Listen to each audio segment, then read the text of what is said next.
biba bitanga icyizere yuko bazakora umuziki mwiza kurushaho. Rero icyo nababwira nibashyiremo courage, bakunde kwiga kandi banakunde kumva imiziki, ariko ntibabigemo cyane ngo bibatware, kuko ni iyindi si ayihaye umwanya yashiduka yamukuye mu isi yo kwiga. So rero ntabwo ntagenda n'abaririmbiyeho.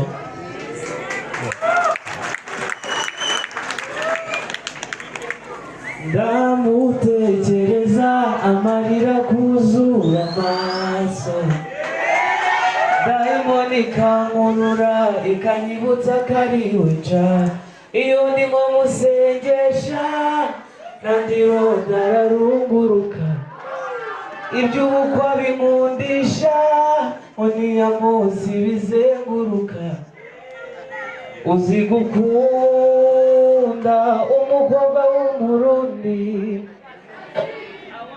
simeterese. Murakoze cyane. Round of applause to the Super Side House, and we thank you so much, manager, for the great advice you've given to us. Yes, murabona ko nahuye n'umustar witwa Muyoboke Alex umanaginga abahanzi benshi cyane. Murakona ko nahuye n'umustar rwose ba so much. Iyi ni amano murabona ko ewana fresh ngira ngo nagazi yo ko nari nabyumviseho ko nabibonye n'ubushize. Aba nazanye rero n'umuhanzi yitwa Yampano Boy Naruka basuhuze. Uyu ni umuhanzi wagezweho muri iki gihugu, n'umuhanzi wagezweho, ubwo nazaza kumuhuza na Pendo kugira ngo mwumve. Rero mu izina ryanjye bwite ndetse yahise ajya mu Birigi kureba umudamu n'umwana, ntabwo yabashije kuza ariko yantumye ibyo yantumye ndabibagezaho. Hanyuma nza no kugira icyo mvuga kuri talent. Ndaza gutinda mwumva nkoresha amagambo y'umuziki cyane, niwo mbamo kuva nagiye kwiga kaminuza y'u Rwanda mu 2006. Nibwo ninjiye mu muziki gufasha abahanzi kubikora nka business. Maze imyaka umuziki igihe cyose umuziki urakenerwa. Babyeyi rero ndagira ngo babwire ko hano hari impano zintangaje, abana bagiye bari indirimbo z'abantu nagiye managinga n'abana bakuru babo ndabibonye. Ni ibintu byo gushyigikira iki kigo rero by'umwihariko.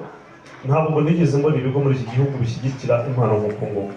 Mwarakoze bayobozi b'iki kigo kuba mushobora kuba nimwe nishina mugenzi wanjye dutangira gushyira mu mibare iyi sound bande ibyo abana bakoraga, ntabwo abandi barajya kubyiga banabyishyurira, ariko abana barabibona kandi birafasha aba bana kugira ngo bazazamuke ufite na talent yarabonye nosiyo byibuze ku muziki.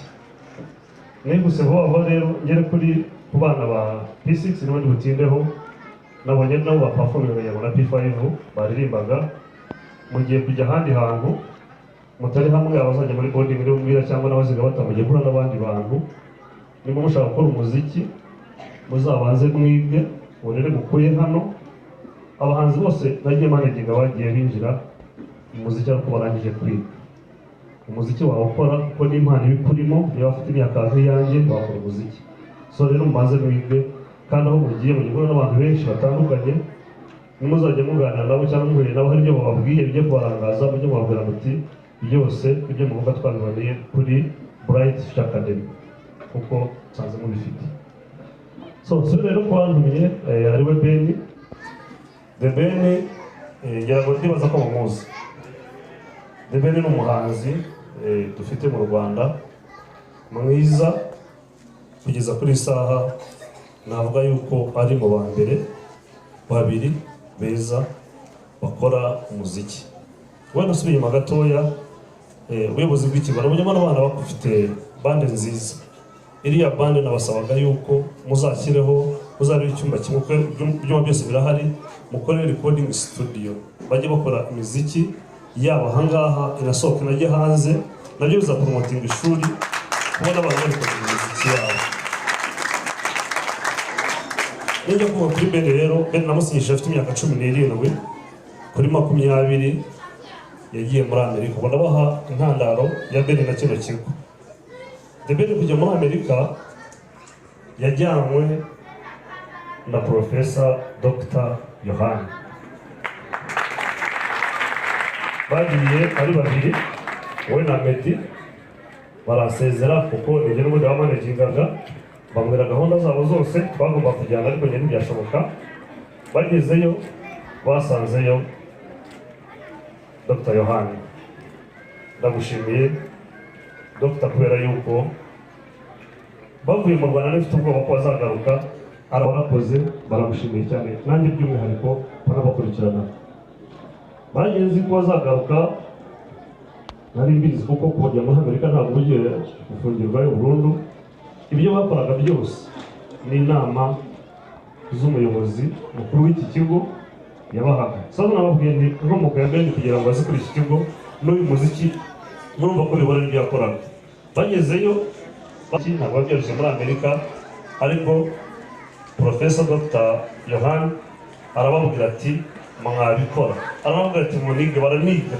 Bagezeyo bariga, bakora umuziki, babaye abagabo, barashatse, barabyaye kandi bashatse neza, ntabwo baciye mu gikari. Ibyo byose ni ibintu yagendaga bireka. Ntabwo bagiye ngo bagende bicare gusa bakoze umuziki. Konseri ya mbere bakoze, Dr. niwe wabahuje na ambasade, bajya muri Rwanda Day, murabyibuka, ari namo mwongeye murababona muri Shima ndetse baragaruka. Ngira ngo hari hashize nk'icyumweru tuvuganye na Dr. na Ben, arambwira ati genda ubwirira abana kuko nubise yuko bafite talent. Within like 2 weeks arabageze i Kigali. Ndabizeza yuko azaza gutarama, muzatuma umwanya. Abana ndaza kubabwira kugira ngo ntabwo azaza wenda azaza nka kamera n'abandi bafite, ariko azaza afite, azaza mu mucurangire mucuranga indirimbo ze, ntabwo tuzazana bandi kuko narimo mumufotora amwereka akavuga ati ibi ni hahandi twagiye cyagihe twaje abana baradutaramira, ariko ntabwo byari byiza nk'ibi ngibi. Ababyeyi rero barimo mukomeze gushyikiriza talent, njye byanshimishije. Nanditse Minisitiri Mukanya yicaye aho ngaho ufite inshingano mu muziki. Icyo namubwiraga, nyakubahwa Perezida wa Repubulika yarebye mbona talent ukuntu zimaze gukura. Mu myaka yose u Rwanda rwabayeho ntabwo bigeze badushyiriraho minisiteri irebana n'umuziki na art, ariko nyakubahwa Perezida wa Repubulika yabibonye adushyira minisitiri ushinzwe umuziki. Narimo bimwereka ijambo mbanje arambaje ngo uri ku Nyundo School, ndavuga ntabwo ariho ndi kuri Bright Future Academy. Babana batoya baranga babandi babanje barimo gucuranga. Ni ibintu byo kwishimira, byanshimishije cyane. Nabo niba ngombwa namutumira kugira ngo azaze, kuko ibi ngibi ntabwo bisanzwe. Twebwe tuba muri muziki kugira ngo ubone sound nk'iyi, abana ku gihe barepese bakiga kuva ku kigo cyabaye cya mbere.